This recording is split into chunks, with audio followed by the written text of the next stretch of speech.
So, thank you all for being here. I'm here to talk about using video to communicate technology, which is something I hope we'll all be able to do increasingly more of, especially in the open source world, where we have so few resources and need to be able to teach each other about what we're doing. My name is Deirdré Straughan. I'm the community manager for Joint for both the Illumos and SmartOS open source communities. A little bit about me. I have had many jobs, but most of my career in the end has been about communicating about technology. I started out communicating in text, particularly in the field of CD recording, which was a fairly broad topic, but small enough that I knew it all. I was the expert. I literally wrote the book. And I also began putting information onto websites around 1995. So those were the days when I could communicate, I knew it, I was a one-person shop. I began video blogging for other reasons in about 2004. This was early on, before YouTube and Vimeo and all the other sites that we're now familiar with, when it was actually very, very difficult to get video onto the internet in a way that people could easily see it. I was hired by Sun Microsystems in 2007 to help engineers communicate. My job was supposed to be about helping people, encouraging them to produce white papers and blog posts and so on. But I quickly realized that this job was not going to be very much about text. It was going to be about video, and in a minute we'll get to why that was. I came to FISL in 2009 and spoke about video then. That was more about tools and open source editing and open source publishing and so on. I spoke along with a colleague of mine, Aaron Newcomb, and enjoyed that very much, so I was happy to come back. I'm now employed by a cloud computing company called Joint. We have open source most of our software stack, which was based originally on Sun's Open Solaris and is now on a fork of that called the Illumos operating system. And we have our own distribution called SmartOS, and I run the communities for both Illumos and SmartOS. So my job really is still about communication. The topic of an enterprise-level software operating system is much larger. It's not something I can handle by myself, so I have to find ways to encourage other people to communicate. So why did I end up using video?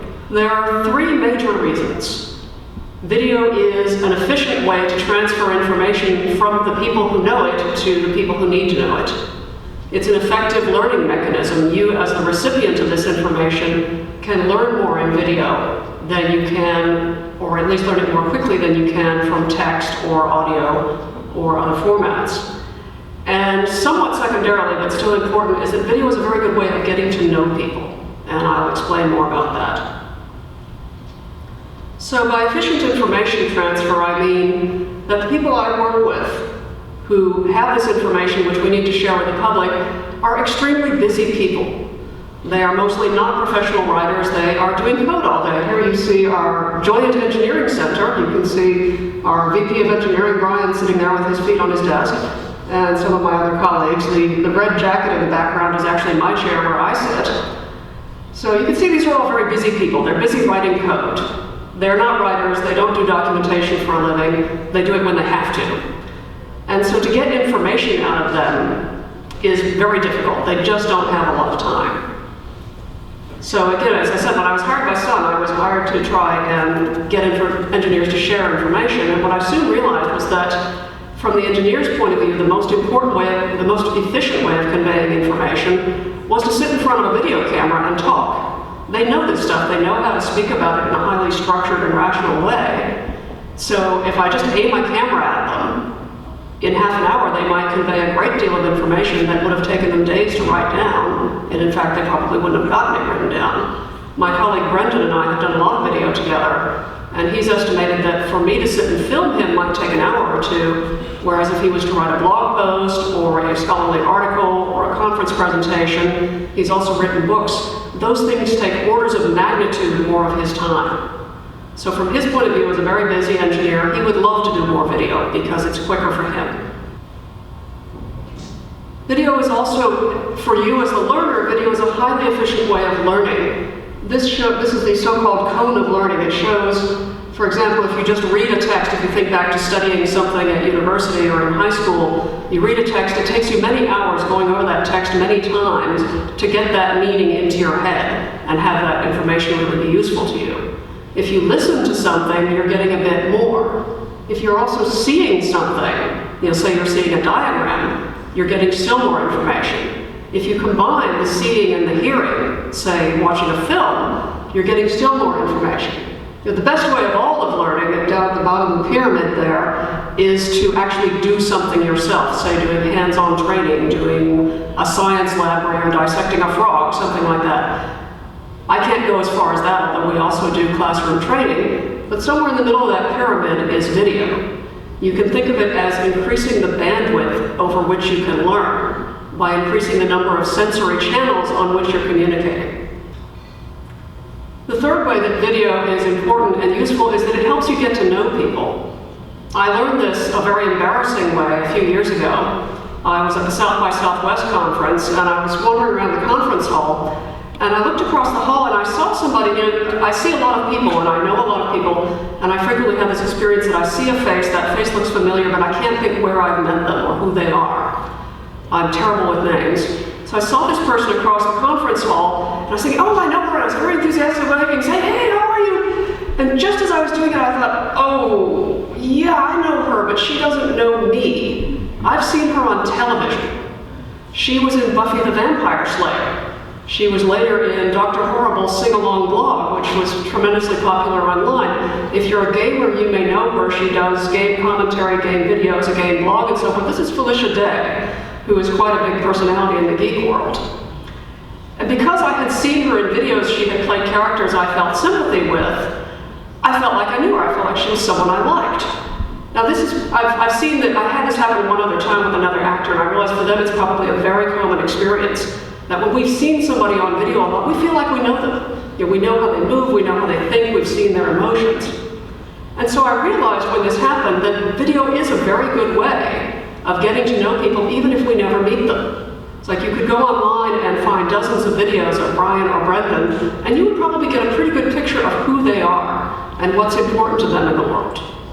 And this is important particularly for a very dispersed community. For example, again, these communities that I run, Lumos and SmartOS, these are people all over the world. Some of them may never meet each other. Some of them never get a chance to travel to a conference, yet they can be extremely engaged members of the community. And we can all get to know each other by sharing these videos of ourselves.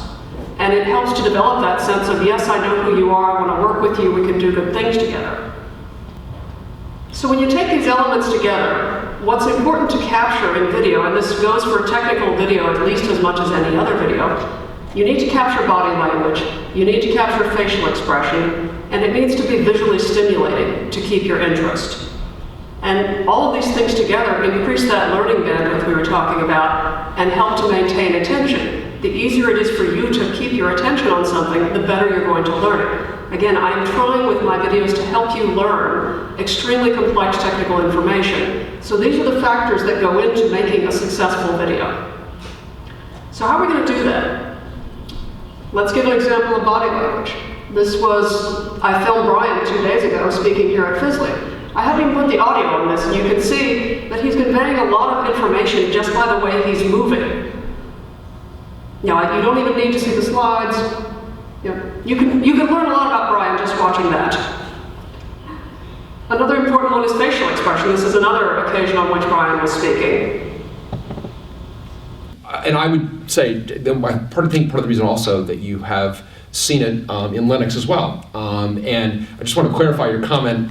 You said it would be illegal to ship it. I think that there's a perception issue that I think we need to tackle. So there again, I've gotten very close up. You're seeing his facial expression. You can see how he feels about the topic. If he's unhappy, if he's angry, if he's excited, that's conveying something to you about what is important about what he's saying. Now this third one here, this is a counter example. This is something I don't want you to do. You'll see this a lot, particularly for some reason tech industry marketing likes to do what they call webinars, where they're basically showing you a series of slides. They'll just flip the slides one after the other. And they'll have someone speaking, and the speaking is actually happening live. I'm using a screenshot from SDC. So this is using SDC to observe a Linux guest running on SmartOS. So look how much was lost there. You had a slide, it even had a nice picture on it. You had Brian's voice, and Brian's a very engaging speaker. But if you think about watching something like that for an hour, how long would that maintain your attention? I mean, personally for me, I'm zoned out after the third slide. I can't follow anything, it's just incredibly boring. It's better than not doing it at all, but not by much.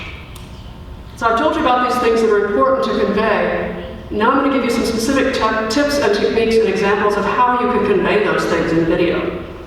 A lot of these examples will be from conference talks, very similar to what I'm doing right now, because that's what I do a lot of. Back in the day with Sun Microsystems, they paid a lot of money to fly me around the world and film things, which was a lot of fun. But it was also more work than you might think.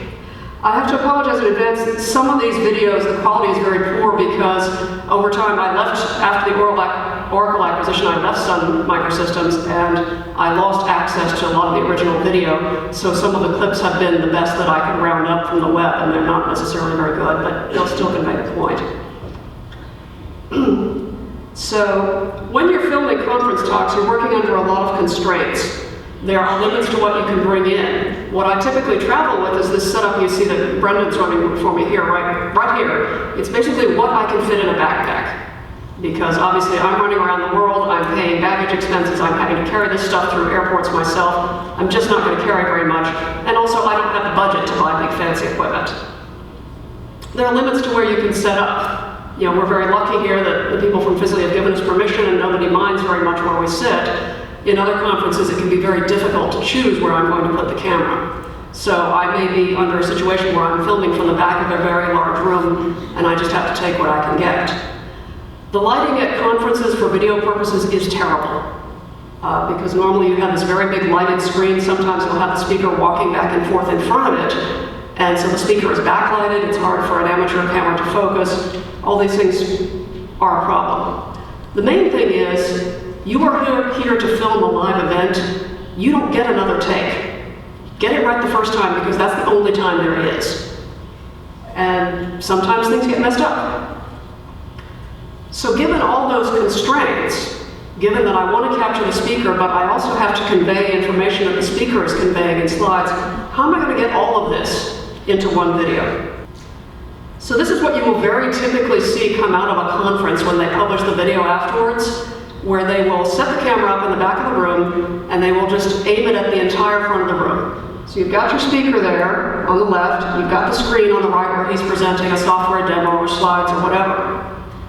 I think you can already spot some limitations here based on what I said earlier about body language and expression. Good morning, I'm Brian Cantrell from Sun Microsystems. This was not filmed by me. So here's Brian again. This is at the Usenix Lisa conference a few years ago. So you can see the problem right off. You would be able to see his broad gestures. You would not see very well what he was doing with his hands if he was doing something more delicate. You can't see his face at all, really. So you're not getting anything from his facial expression, and you can't see what's going on the screen. If he had some very large words on that screen, you'd be able to read them, but as it is, he's giving a software demo, and you can't tell what's going on there. So this is essentially a waste of time. You can listen to his voice and you can try to guess what's going on. But whoever tells you that this has captured a conference is lying to you. So what I would strongly recommend when you're filming in a situation like this is you frame your shot so as to get the speaker. As you can see, this is from the other day. I filmed him from essentially the hips up. I gave him lots of room to gesture with his hands, both over his head and out to the sides. If you watch this entire video all the way through, it's on YouTube already. What you'll also see is that I'm moving the camera a lot. I was chasing him across the stage. It's like filming somebody like Brian Cantrell or Jeff Bonwick is like filming Wimbledon, because they are just going. And you have to keep on it. You have to stay alert, you have to follow them. All of that, and you need to get the slides in. How are you going to solve that? You've got some options in post-production.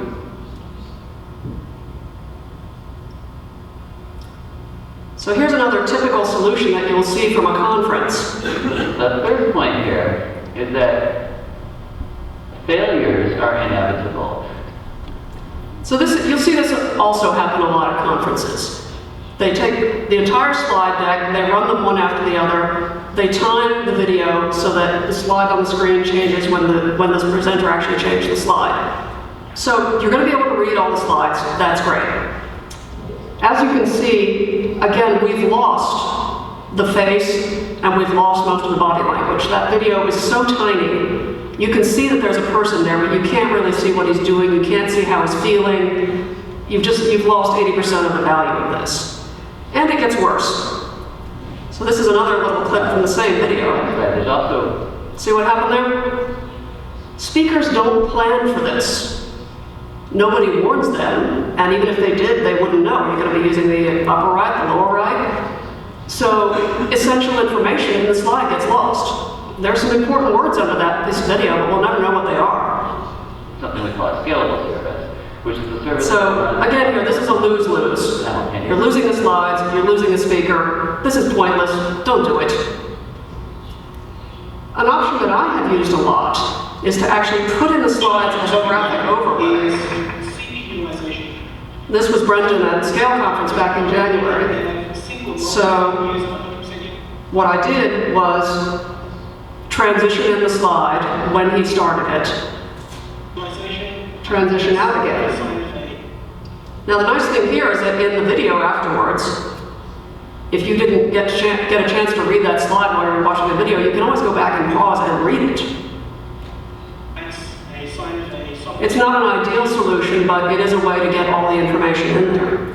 Another example from the same conference, Brendan was using a lot of large, complex graphics, but in this case, you didn't actually need to see the whole graphic. There's a lot of useless information in this image.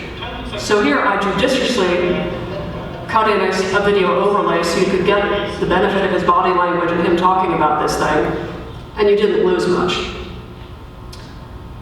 Another thing to keep in mind is you don't always need the slides.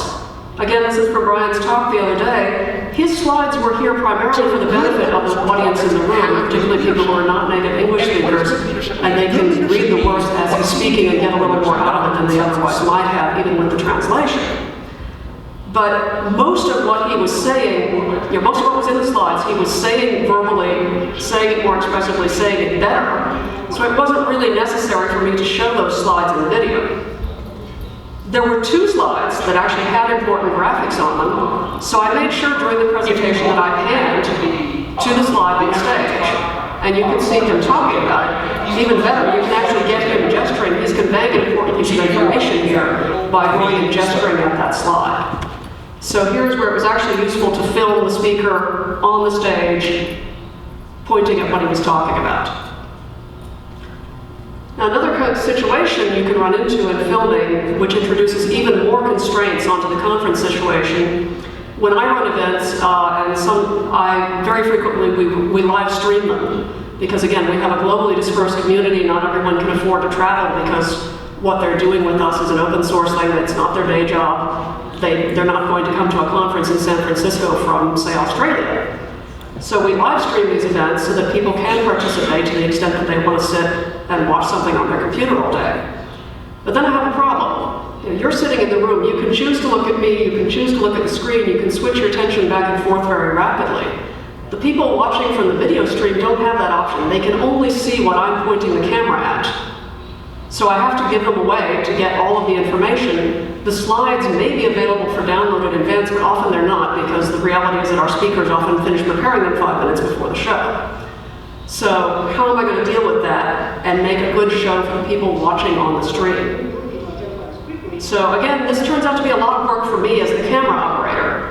I'm panning back and forth between the screen, where Brendan's showing some graphic slides, and Brendan talking about them, so that I'm getting his body language, I'm getting what he's saying is important.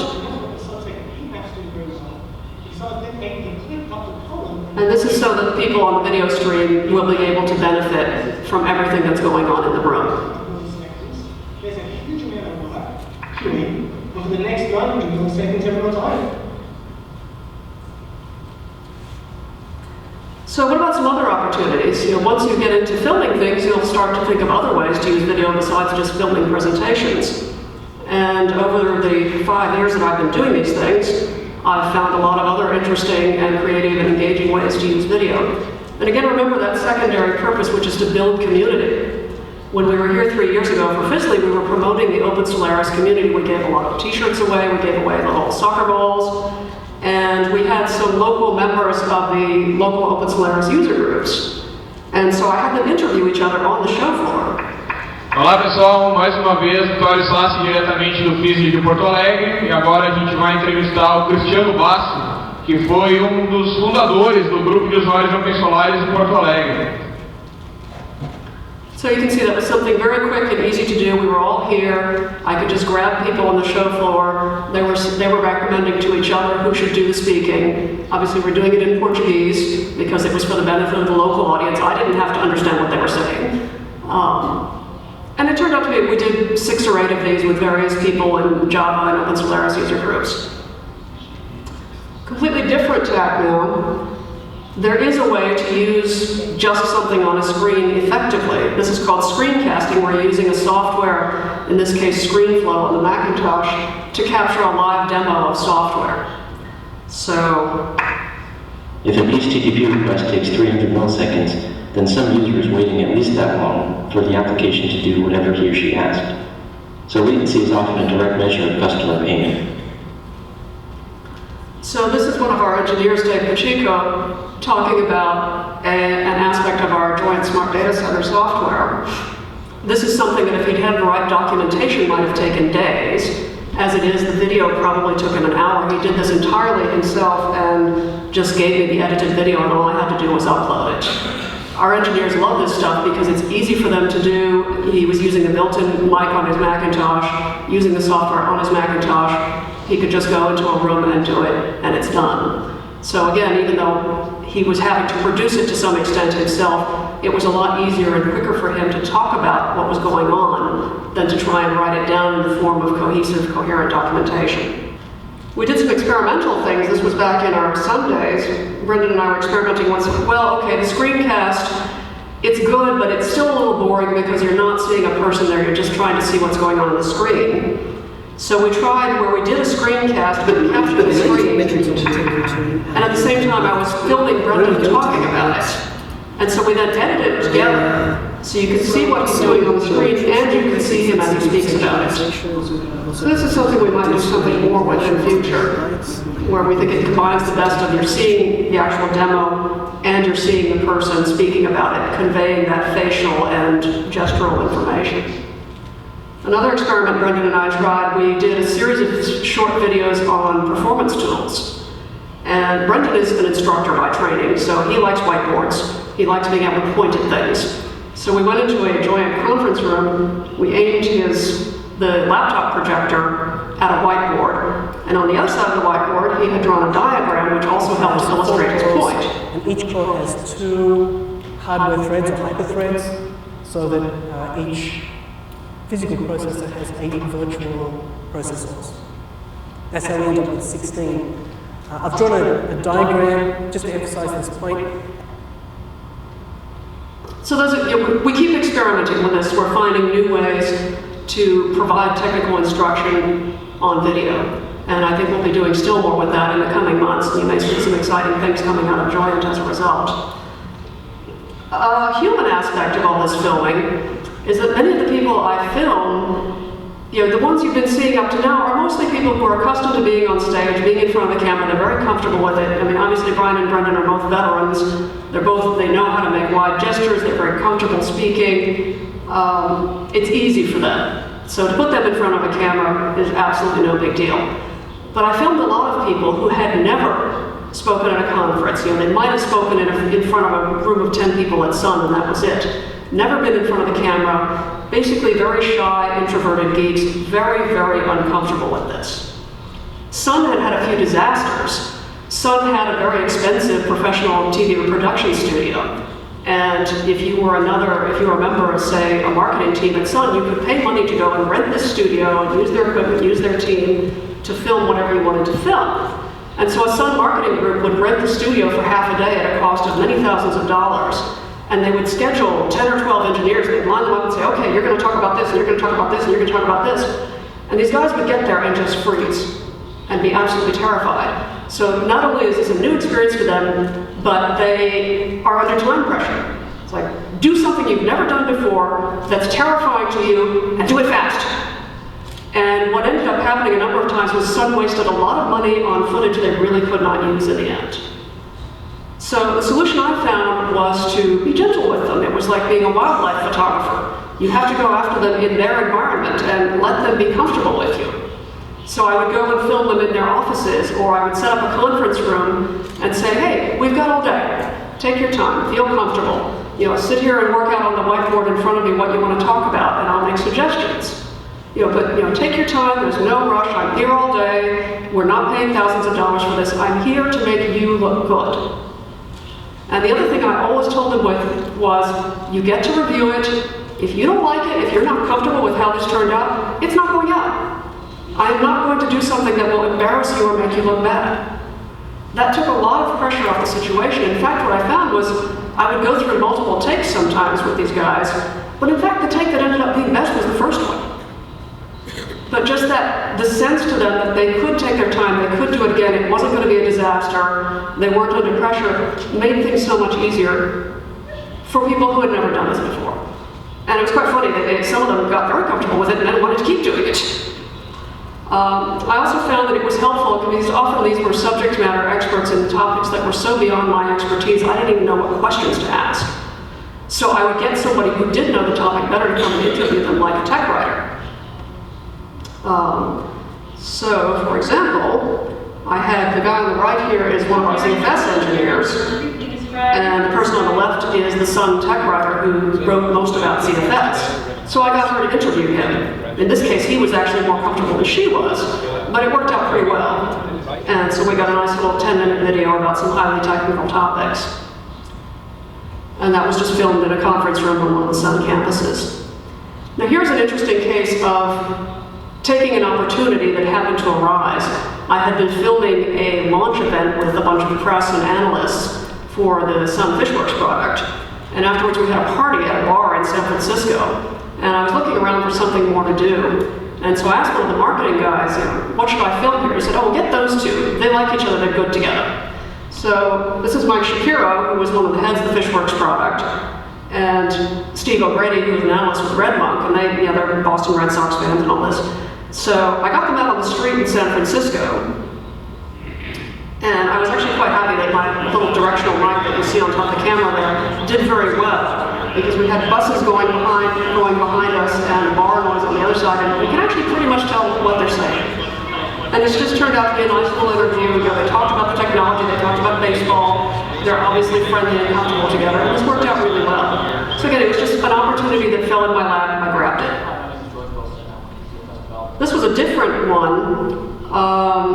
This was in late summer of 2010. This is George Wilson, a member of the ZFS team. He was actually getting ready to move across the country, leaving California.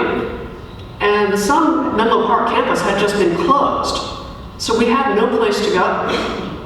So I said, well, George, why don't you just come up to my apartment in San Francisco? As it happened, I had very large windows and a lot of natural light. So I just sat him in my living room and we filmed for a couple of hours. And it ended up being really nice. I got a few 4 or 5 short videos. He was comfortable. It was fun. I realized afterwards he looks unhappy in these videos because it was in fact not very long after that he quit his job with Oracle, as many of us were doing at that time. So he doesn't look terribly happy, but all in all it came out pretty well. Another thing you can use videos for in terms of developing community, Sun had its own internal community problem in that we were global.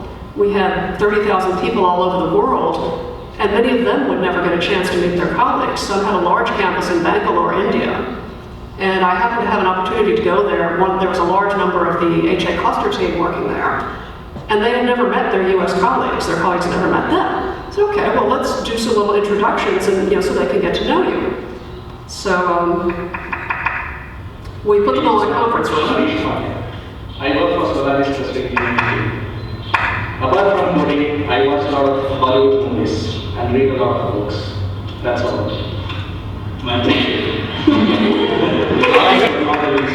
I hate closed software. So that was just a way to build community within the Sun group. so that people could feel like they knew each other, because it's much easier to work with someone remotely after you have met them or at least seen them. You get a better idea of who they are. And that's part of being human. We have evolved to respond to seeing each other in person. We know certain things about people instinctively by how we see them present themselves. And this can help. Something else that happened was that once the engineering teams began to realize what I could do for them, they started asking me to help them with technical product launches.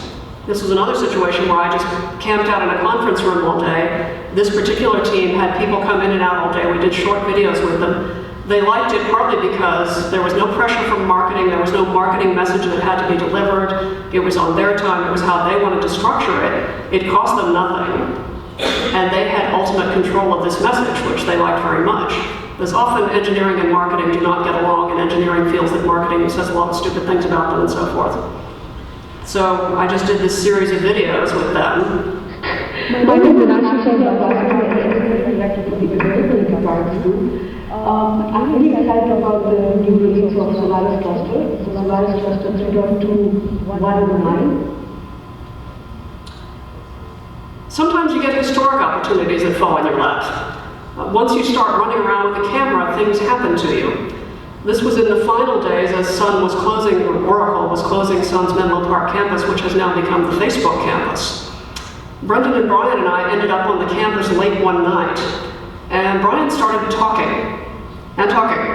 And we filmed for about 2 hours, Brian reminiscing about 14 years of history with Sun Microsystems at this campus. And it was absolutely fascinating. You know, we've captured something that we'll never be able to get again. It turns out Brian has a very visual memory, so for every room we walked into, he could tell you things that had happened in that room or in that hallway.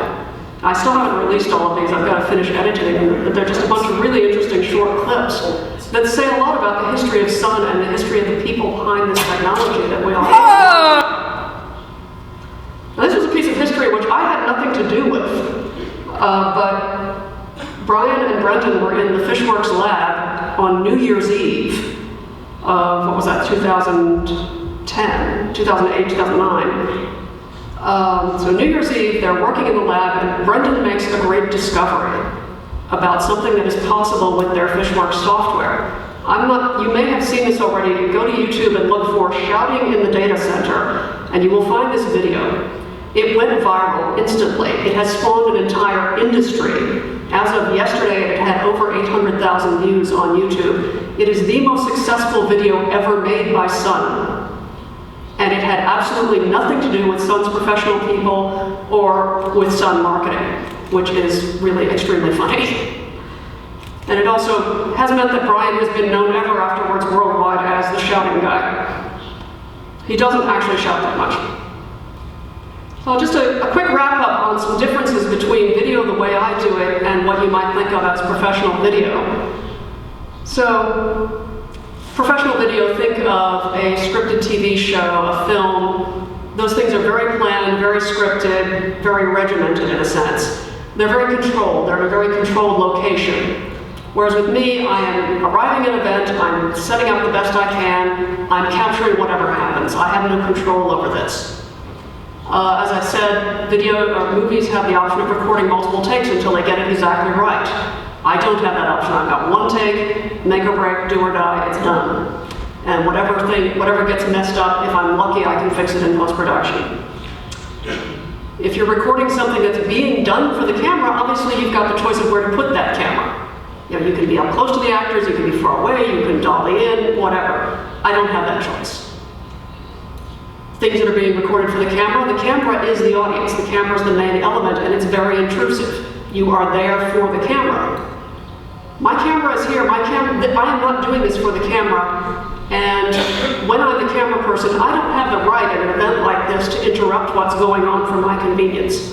I can't say, oh, stop, my battery ran out. You know, the speaker is going to keep going. If I miss something, that's going to be my problem later. Professionals use very large, expensive equipment. You know, you've seen the TV crews running around with these gigantic cameras. I'm using very small equipment. Professional video usually involves a production team. You've got people doing sound, people doing lighting, people running the camera, multiple cameras. Here it's going to be just me. One important difference is that professional video, you're hiring in strangers, essentially, who have nothing to do with the event in some sense. Whereas what I'm doing, I'm a member of this community. The stuff that I'm filming is stuff I know about, I care about, I know the people usually, I can anticipate. It's like, I know that I filmed Brian a lot, I know Brian's going to move around a lot. And so I know I have to be ready, I have to be awake, I have to concentrate because I need to get good video of him and that's what it takes. Another thing is that professional productions tend to take a lot of post-production time. There's a lot of editing, special effects, what have you. It's a long time between filming and distribution. With technical videos such as the stuff I do, it's important to publish it quickly because this stuff has a shelf life, it has a sell-by date. Because you might have talked about something in January, which you're saying, well, we're still solving this, that, and the other problem. If you don't release that video till July, that problem has probably been solved by now, and what you're saying is out of date. Or there's been a new version in the meantime that changes a lot of things. And so then you would, if you publish your video, you'd have to put a lot of disclaimers on saying, well, this is no longer true. You know, there are some things that go, you know, that are semi-perpetual, like I've done a lot of videos about the very fundamental aspects of ZFS, which don't change very much. So a video I made 4 years ago on ZFS, parts of it, most of it maybe, is still useful, but other things, that's definitely not true, and you want to get the video out quickly. And again, lastly, the biggest difference is what the professionals do is expensive. What I do is cheap.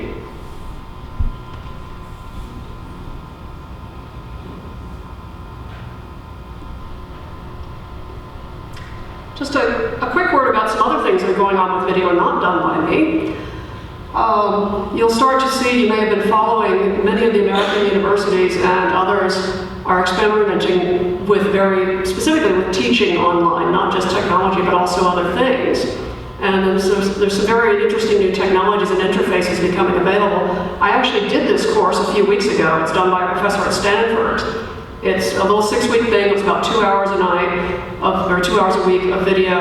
And it actually had, I wasn't able to capture this, but you can actually run JavaScript code in these windows. It'll check it, tell you whether your code runs correctly. It was very nice, interactive, very well done, and I would love for there to be more of this, and more of it is coming. The entire US educational system basically is undergoing a tremendous change right now, in which people are realizing that going to a university in the United States costs too much money. And students are going into horrendous amounts of debt for degrees that ultimately may not be worth it. And so everybody's trying to think about new ways to deliver education.